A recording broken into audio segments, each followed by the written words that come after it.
বন্ধুসকল, আপোনালোকে যদি এটা সপোন দেখি আছে যে মহাকাশত গৈ আপোনজনৰ লগত এটা ডিনাৰ কৰাৰ কথা, তেতিয়াহ'লে আপোনালোকৰ এই সপোন পূৰণ হ'বলৈ গৈ আছে। আপোনালোকৰ এই সপোনটো কেনেকৈ পূৰণ হ'ব তাক জানিবলৈ আপোনালোকে ভিডিঅ'টো সম্পূৰ্ণকৈ চাওক।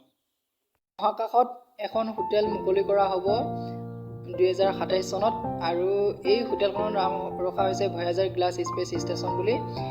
এইখন হোটেল অত্যাধুনিক প্ৰযুক্তিৰে নিৰ্মাণ কৰা হৈছে, আৰু এই হোটেলখনত সাধাৰণতে 5 ষ্টাৰ হোটেল এখনত যিবিলাক সা সুবিধা থাকে, এই সকলোবিলাক সা সুবিধা উপলব্ধ হ'ব।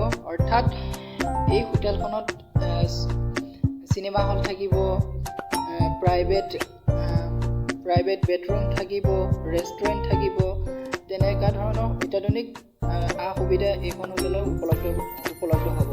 আৰু এই হোটেলখনৰ যিবিলাক খিৰিকী, এই খিৰিকীবিলাক সম্পূৰ্ণৰূপে কাঁচেৰে নিৰ্মাণ কৰা হৈছে, যাতে এই খিৰিকীখনৰ জৰিয়তে মহাকাশৰ যিবিলাক পৰিৱেশ, এই পৰিৱেশবিলাক কাষ্টমাৰসকলে ভালদৰে পৰিদৰ্শন কৰিব পাৰে। আপোনালোকে এই হোটেলখন এবাৰ হ'লে চাবলৈ মন গৈছে নাই কমেণ্ট কৰি জনাবচোন। আৰু যদি মোৰ ভিডিঅ'টো ভাল লাগিলে তেনেহ'লে লাইক কৰিব, কমেণ্ট কৰিব, আৰু মোৰ চেনেলটো ছাবস্ক্ৰাইব কৰিবলৈ নাপাহৰিব।